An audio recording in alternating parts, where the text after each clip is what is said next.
अब हम स्टार्ट करते हैं सबसे इम्पोर्टेंट पार्ट। ये अचानक फोन पर एक मैसेज आता है कि bro you have no rizz, that was a total delulu move.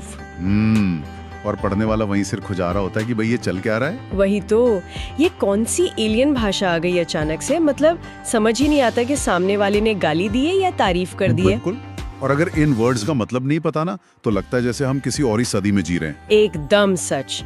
और इसी कंफ्यूजन को दूर करने के लिए आज का हमारे ये डीप डाइव एक छोटी फास्ट पेस्ड क्लास होने वाली है, एक फटाफट डिकोडिंग सेशन। हाँ, और हम 20 ऐसे ट्रेंडिंग अंग्रेजी शब्दों का डीप डाइव कर रहे हैं जो इंटरनेट से निकलकर सीधा हमारे स्कूल, कॉलेज और ऑफिस तक आ गए हैं। कैसे काम करता है। तो चलिए बिना किसी देरी के शुरू करते हैं। सबसे पहले बात करते हैं कि लोग दुनिया के सामने खुद को दिखाते कैसे हैं। पहला वर्ड है रिज। रिज मतलब किसी को अपनी बातों या स्टाइल से इम्प्रेस करने का टैलेंट। हाँ, जैसे क्लास में कोई बस आकर एक नॉर्मल सा हेलो बोले और सामने वाला पूरी तरह इम्प्रेस हो जाए, एकदम एफर्टलेस। एग्जैक्टली। ये वर्ड असल में कैरिज्मा के बीच के हिस्से से निकला है। आजकल किसी तो वो सूट बूट वाला हेवी चार्म नहीं चाहिए, सबको नेचुरली कूल दिखना है। हाँ, बिना पसीना बहाए हीरो दिखना है सबको। लेकिन अगर किसी के पास ये रिज नहीं है और वो बस ख्याली पुलाव पका रहा है, तो वहां एंट्री होती है हमारे दूसरे वर्ड की, जो की है डेलुलू। मेरा फेवरेट, डिलुलू मतलब खुद को बेवजह किसी भ्रम में रखना। जैसे कल सुबह एग्जाम है और अभी बैठकर नेटफ्लिक्स की पूरी सीरीज निपटा देना और सोचना कि भाई मैं ही टॉप करूंगी। हाँ, ये तो टोटल डेलुलू है। और इंटरनेट पर एक ट्रेंड भी है ना, डेलुलू इज द सोलुलू, मतलब भ्रम ही आखिरी रास्ता है। अरे बाप रे, भ्रम रास्ता कैसे हो सकता है? क्योंकि देखो, आजकल दुनिया में बहुत टेंशन है, कंपटीशन इतना है कि लोग उस डर से बचने के लिए अपने दिमाग में एक सेफ इमेजिनरी दुनिया बना लेते हैं। ओह वाओ, मतलब रियलिटी से भागना, ये थोड़ा स्केरी भी है वैसे। और जब इंसान भ्रम में होता है ना तो दिखावा बहुत करता है, जिससे आता है हमारा तीसरा वर्ड फ्लेक्स। फ्लेक्स करना, मतलब अपनी चीजों का दिखावा करना। हाँ, जैसे EMI पर लेटेस्ट आईफोन ले लिया और दिन में 8-10 फोटो अलग अलग एंगल से डाल दी, वो फ्लेक्स कर रहा है। बिल्कुल, पहले लोग जिम में मसल फ्लेक्स करते थे, अब बैंक बैलेंस और स्टेटस फ्लेक्स करते हैं। आजकल डिजिटल दुनिया का एक सिंपल रूल बन गया है, अगर आपकी नई वॉच को सोशल मीडिया पर 100 लोगों ने नहीं देखा तो वो वॉच आपके पास है ही नहीं। वही बात हो गई। वही तो। लेकिन वेट, क्या हर तारीफ पाने वाली चीज सिर्फ दिखावा होती है? असली टैलेंट का क्या? असली टैलेंट के लिए ही तो हमारा चौथा वर्ड बना है, जो है स्ले। स्ले मतलब किसी काम को इतने शानदार तरीके से करना कि सब देखते रह जाएं। जैसे इंटरव्यू में एकदम परफेक्ट आंसर्स दे दिए तो मतलब आपने स्ले कर दिया। एग्जैक्टली। फ्लेक्स और स्ले में यही फर्क है। फ्लेक्स एक खोखला दिखावा हो सकता है, लेकिन स्ले करने के लिए आपको असली मेहनत और स्किल लगती है। मतलब जिम के महंगे कपड़े पहनकर फोटो डालना फ्लेक्स है, लेकिन असल में वहाँ हेवी वेट उठाना स्ले है। क्या मस्त एग्जाम्पल दिया है, बिल्कुल यही। लेकिन क्या हो जब ये सब अचानक बंद हो जाए? हमारा पांचवा वर्ड है घोस्ट। घोस्ट करना मतलब अचानक बिना कुछ बताए किसी से कनेक्शन तोड़ देना। हाँ, कल तक घंटों बातें हो रही थी और आज सामने वाले ने मैसेज सीन करना ही बंद कर दिया। ना कोई झगड़ा, ना वजह, बस गायब। ये आज के डिजिटल कम्युनिकेशन का बड़ा ही कड़वा सच है। लोग अनकंफर्टेबल कॉन्वर्सेशन से बचने के लिए दूसरे इंसान को अंधेरे में छोड़ देते हैं। इमोशनल रिस्पॉन्सिबिलिटी से भागना है ये। सच्ची। और जो पीछे छूट जाता है उसके लिए कितना इरिटेटिंग होता होगा। और उसी अजीब सी सिचुएशन से निकलता है हमारा छठा वर्ड सिम्प। ओह सिम्प, ये तो काफी कॉमन हो गया है। हाँ, जो इंसान घोस्ट हो गया उसको लगातार 30-40 मैसेज करते रहना, मतलब एक रिप्लाई के लिए अपनी सेल्फ रिस्पेक्ट ही भूल जाना। वही एक तरफा और अनबैलेंस्ड रिश्ता। एक जमाना था जब फिल्मों में वो रोते हुए सब कुछ कुर्बान करने वाले प्रेमी को हीरो माना जाता था। आज के यूथ ने उसे सीधा सिम्प बोलकर रिजेक्ट कर दिया है। हाँ, वैसे सही का, पुरानी फिल्मों के हीरोज आज की डेट में अल्ट्रा प्रो मैक्स सिम्प कहलाएंगे। बिल्कुल। लेकिन इसका एकदम उल्टा बिहेवियर भी है। हमारा सातवां वर्ड है सैवेज।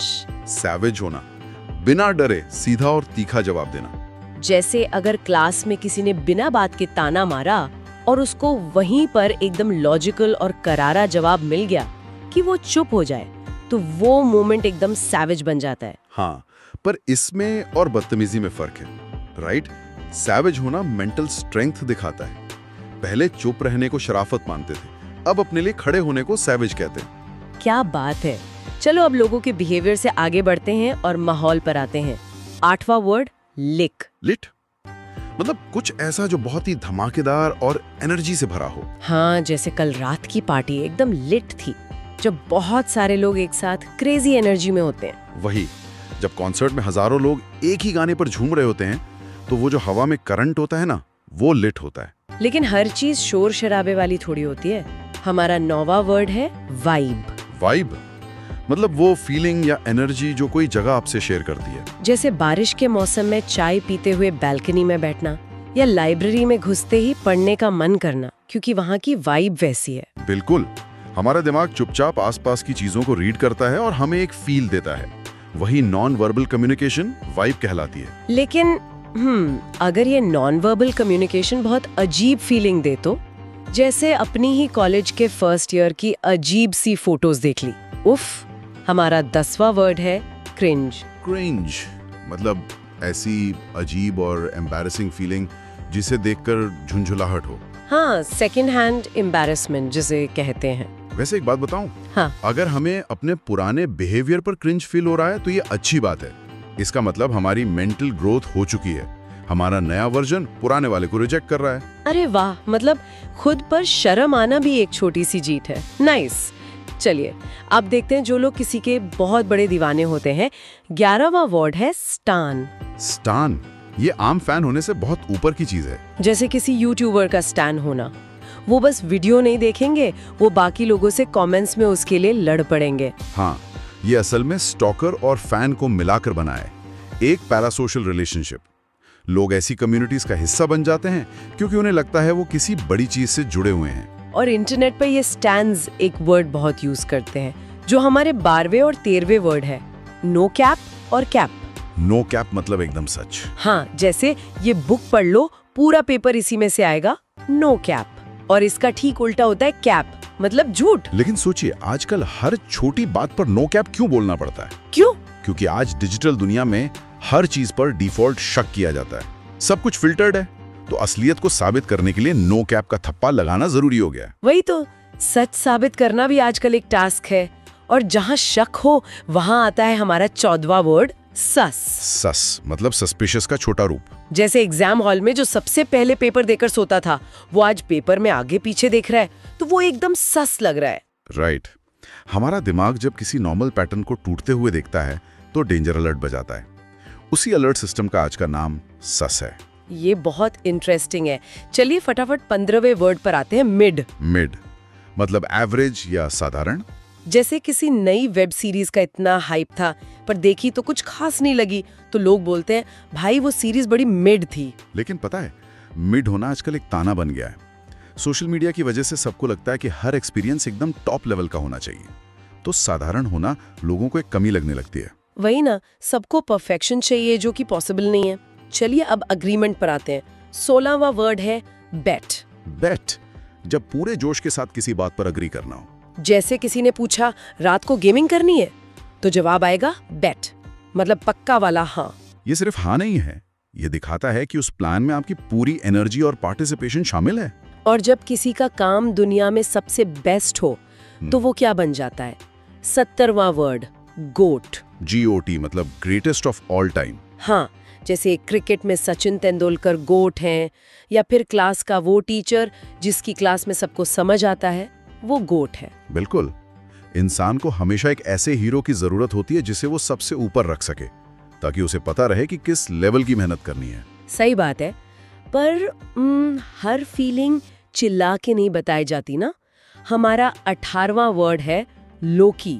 लोकी मतलब दबे शब्दों में या चुपके से अपनी फीलिंग बताना। जैसे मुझे वो फ्लॉप गाना लोकी बहुत पसंद है, ताकि लोग ज्यादा जज ना करें। राइट। अपने ईगो और पसंद को सेफ रखने का तरीका है ये। और इसका ठीक उल्टा होता है 19वां वर्ड, हाई की। हाई की जब किसी बात को पूरी दुनिया को चिल्लाकर बताना हो। मैं इस कॉन्सर्ट के लिए हाई की एक्साइटेड हूँ। क्योंकि यहाँ किसी के जजमेंट का कोई डर नहीं होता। एकदम सही। और अब हम आ गए हैं अपने आखिरी और 20वें वर्ड पर, जो इस पूरी प्रोसेस का रिजल्ट है, ग्लो अप। ग्लो अप सिर्फ नए कपड़े या नया हेयर कट नहीं। हाँ, बल्कि खुद में एक बड़ा और पॉजिटिव बदलाव लाना, जैसे स्कूल में शाय होने से लेकर कॉलेज में सुपर कॉन्फिडेंट बन जाना, एक शानदार ग्लो अप। ये बताता है कि इंसान का दिमाग हमेशा बदल सकता है।